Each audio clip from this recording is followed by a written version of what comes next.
านบ่นี่นะลูกสาวโอ้ลูกสาวโดยจักเดือนเลยนะ3 เดือนได้เดือน6ขอเก็บไว้นะ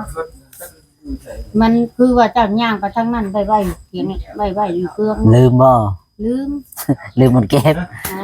ลืมจะได้แล้วนะรับเงินว่าทางป้าเพิ่นก็ได้ดีใจบ่ที่ได้นี่ดีใจน้ดีใจเนาะก้อนผ่าแหละเป็นบุญตะกัวพันก็เลยแล้วจ้าเอาเห็นแบบนี้ก็ดีใจเนาะขอบคุณได้ชำได้จำนึงก็เอาเลยเนาะ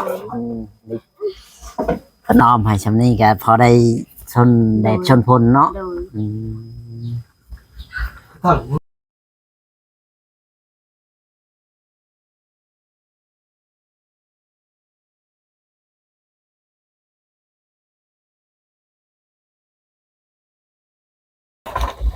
สวัสดีและสบายดีพ่อแม่พี่น้อง FC ที่หักแพงเนาะวันนี้ก็อยู่ที่กระต๊อบบ่าวคำลาพี่น้องเลยเนาะทางมาจ่อยก็ได้มาฮอดกระต๊อบเพิ่นพอดีเป็นที่เรียบร้อยพี่น้องจังใดก็ไปพบพ่อแล้วก็ไปโอ้ลมกันเลยพี่น้องเนาะบ่ชักช้าเสียเวลาปะพี่น้องเอ้ยฟูพี่น้องเอ้ยป้าเถอะ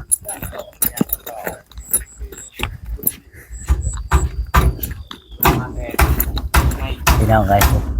ทำเป็นแก้วมันเห็ดหยังนี่น้องทางบ้านเอามาพี่มานั่งอยู่ไงเนาะเอาล่ะเป็นทอดคอยบ่เป็นเพื่อนกันบ่โอ้ยยังขึ้นเหนียวแท้ศาสตร์อันนี้อย่างนี้ที่เหยียบโลดเลยเป๊ะเหยียบโลดจ้ะอุ้ยบอสเหยียบชาติเพิ่นเหยียบโลดว่าน้องว่าให้เหยียบชาติเดี๋ยวมาแต่เศร้าน้องไม่ใช่ลุงแก้วตำนะก่อนจะหาว่าคำลากันเราห้องไปเห็นยังเราชี้แหกเสียวเจ้าได้ไปเห็ดผู้เดียวบ่ลุงสบายดีเดี๋ยวสบายดี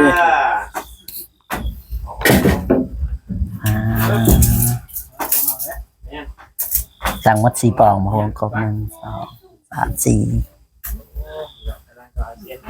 ใหญ่นี่ไม่มีแต่เสียงงามจ้าจ้า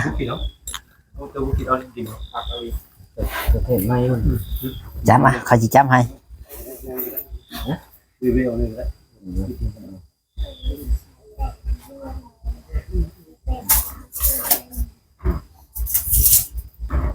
นี่พี่น้องดีกันเลยว่าพรุ่งนี้เลยมันใส่ตรง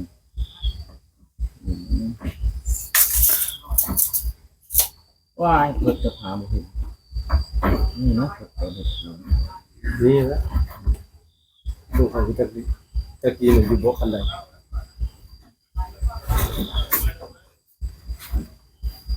ต่อขึ้นทุกคนเนาะต่อก่อนลุง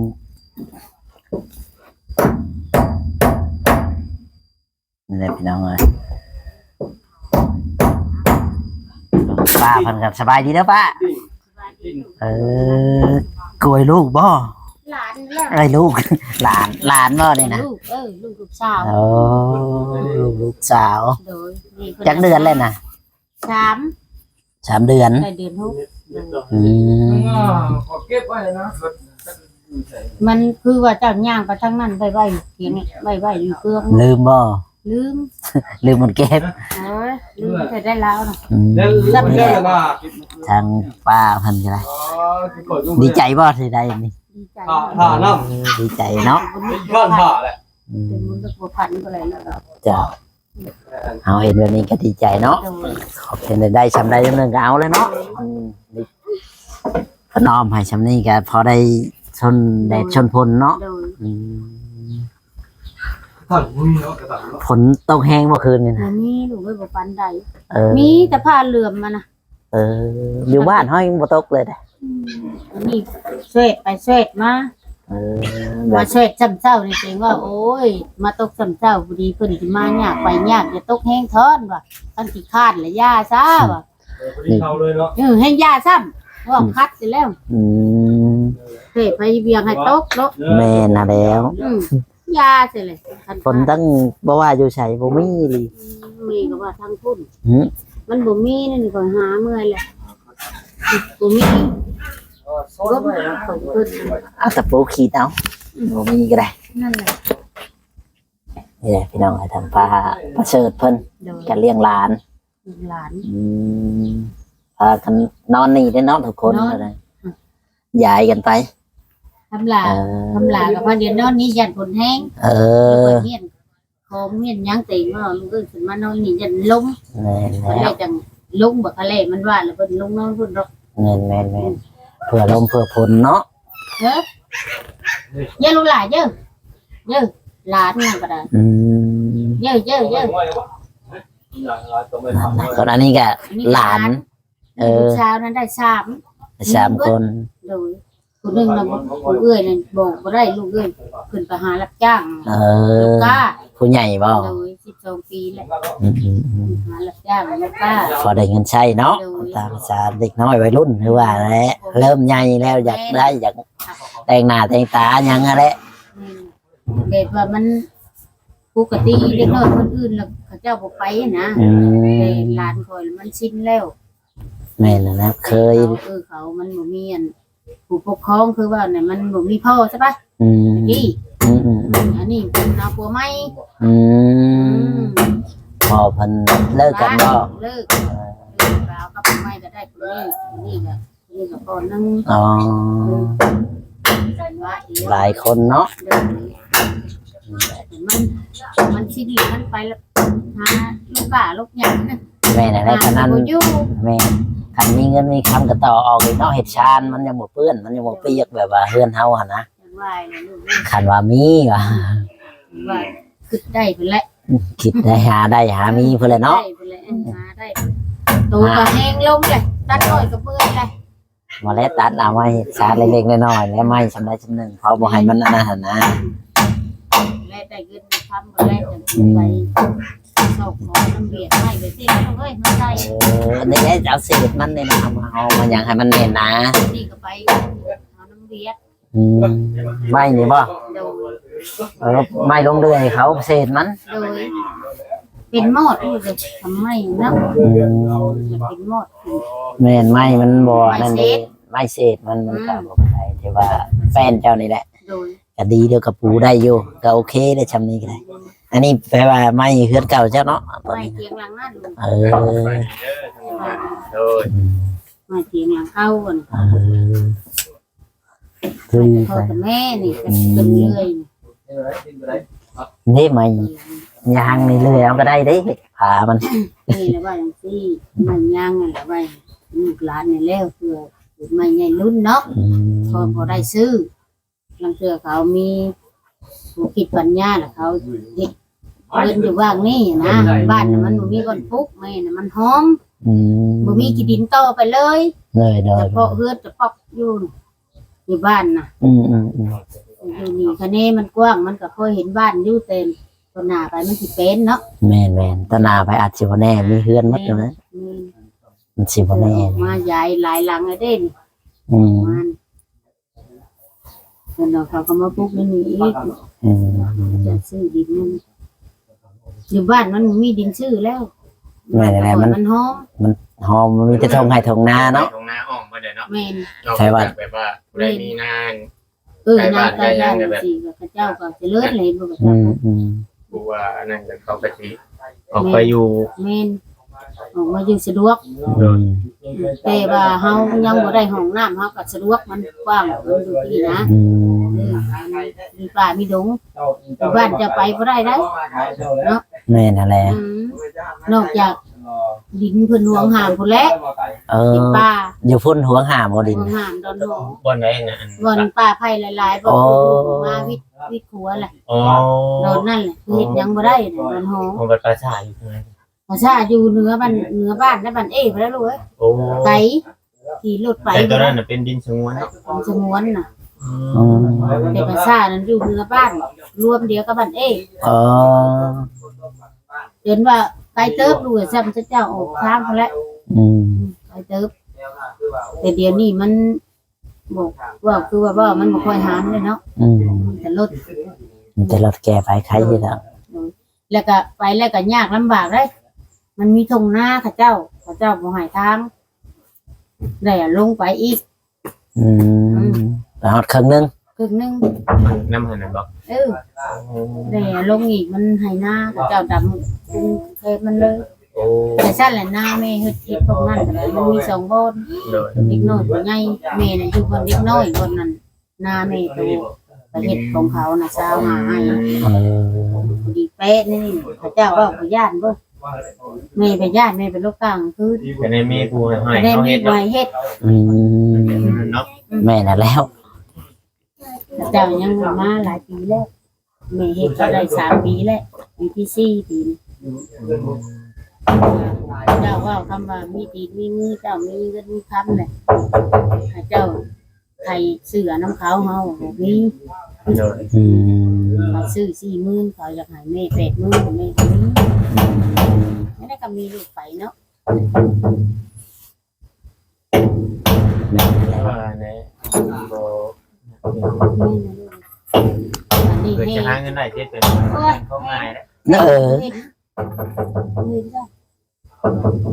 เจ้าใส่ก็ได้พอได้ใส่อยู่เนาะมันออกมาเป็นก้อนเป็นหัวแล้ว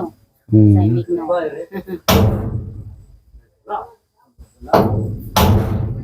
แม่น่ะแล้ เจ้าว พอเห็นหน้าไป แม่น่ะแล้ว มา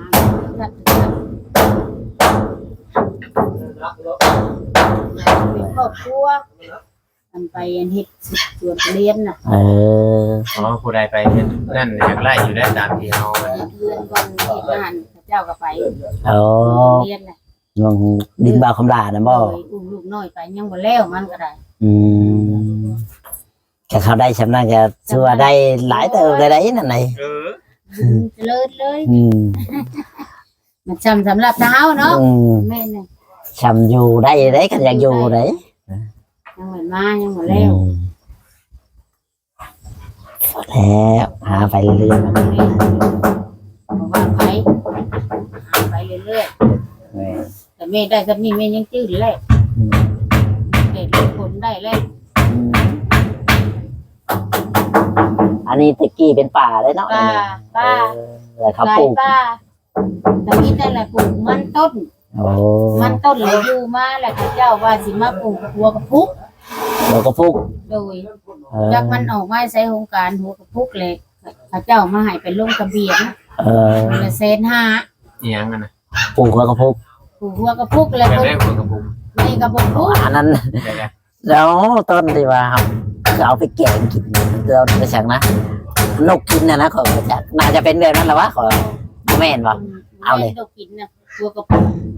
มาแต่สิได้มาแต่ ใหญ่เด้อบ่หัวมัน บ่จักจัก ทำมันงามนะก็ใหญ่เนาะตะดองเขาเจ้าเว้าเนาะอันว่าโครงการสิมาปลูกหัวกระปุกแล้วจ้อยเลยหั่นนะ ถูกแล้ว ยังแล้วเลย นั่น อ เป็น ยา แบบได้ลงหัวกระปุกนะลูก ลงโหดแล้ว บ่แม่นได้ นั่นแหละ หัวสะเตว่า มันเป็น ฮะ แบบไรน่ะ เดี๋ยว เป็นไรđấy เดี๋ยวกัน ไหนแบบไร ไรđậm đậm บ่ได้อันหัวมัน แค่มันเป็นหัวอัน นี่ โอ้ นี่หัวคุณบ้าน อยู่ประเทศเพียงก็ประเทศวิ หัว กา เผือกบ่มันเป็นแบบคือเผือกนี่บ่ ใช่คือแบบ มันแบบไหนครับโอเค บ้านนู้นแหละแต่ว่าพัน มานี่แหละพระเจ้าเลยสิมาลงทุนให้มาไถให้หยังให้แล้วบ่ปลูกมัน เงา ก็เลย แค่ว่า ไว้ ว่าง่ายๆว่าโครงการเนาะ โครงการโครงการเขา โคร เจ้าง การเลยให้ลงเซ็นสัญญารายชื่อเจ้าให้ไปตกเขา อืม แล้วก็เสียเงินธรรมเนียมนั่น150,000แล้วบัดนี้รายชื่อนั่นไปฮอดเขาจังฮอดใส่เลขผูกหัวหน้าก็พวกลูกไม้แล้ว วันน่ะเป็นหัวหน้าที่ว่ามาถามผู้ใดมีดินมีดอน แม่น เขามาหลอกล่อเงิน นี่แบบพวกลูกมาแหละแม่เอ้ยเจ้าสิลงโบแน่นั่นแน่นี่เจ้ามีดินน่ะนะเจ้าแหละให้ลงเซ็นสัญญามีชื่อ ครอบครัวนั่นครัวนี่อยู่เมืองนั่นบ้านนี่เลยลงก็เซ็นหาเดี๋ยวถ้าเจ้าก็เอาไปแล้วไปเสดอเลยจักมันไปฮอดไสแล้วแม่ก็บ่ฮู้แล้ว อืม ถ้าเจ้าก็ไปลงสัญญาเนี่ย แปะโป้ คือว่าเฮือนแม่เฒ่าเซิร์ชครอบครัวหนึง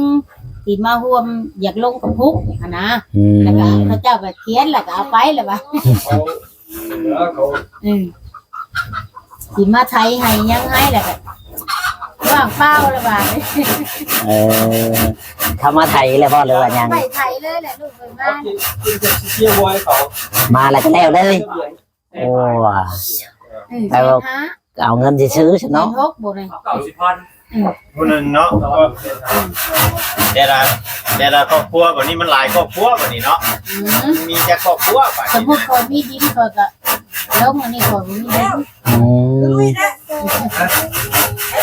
เลยคุยกันมาได้หมดเลย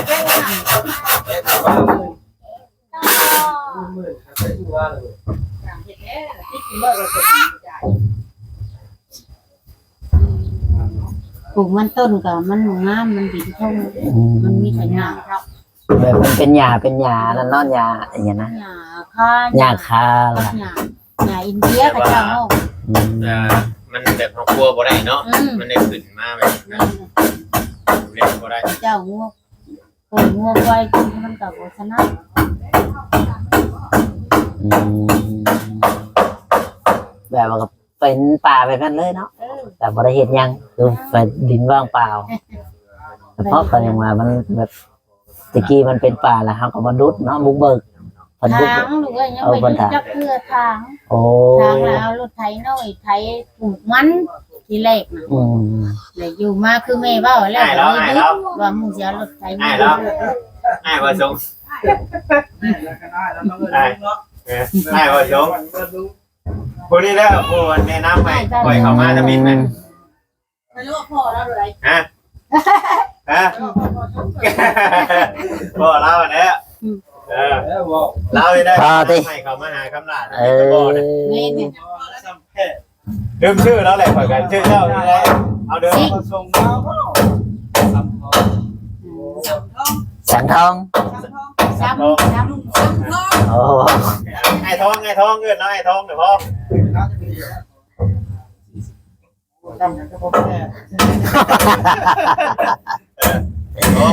ว้าวเลย นี่แหละ อืม คิดก่อนไปนะ เงาอ่ะคือกันกับลูกแล้วเนาะเพราะว่าคนเดียวกันเลยสบายดีเด้อไอ้โดย โอ้ลูกคือเดียวเลย เดียวกันอืม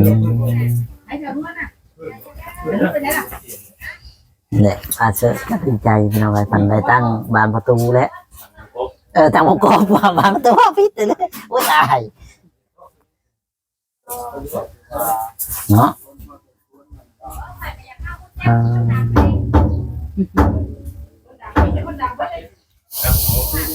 เนาะ ยังดูเคยเห็น ฮะ สาวพี่น้อง เสาไร เบิ่งเดียวกันลูกปัญหากันมา แมน เราเรียกใช้จะหน่อยจะถ่ายยกขึ้นแล้วมานั่งนิ่งๆเด้อ เลย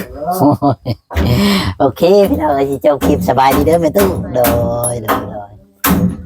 เบิ่งพันชัยอันนี้กันพี่น้องเราตีแม่นเลยดี สองดอกลองกิน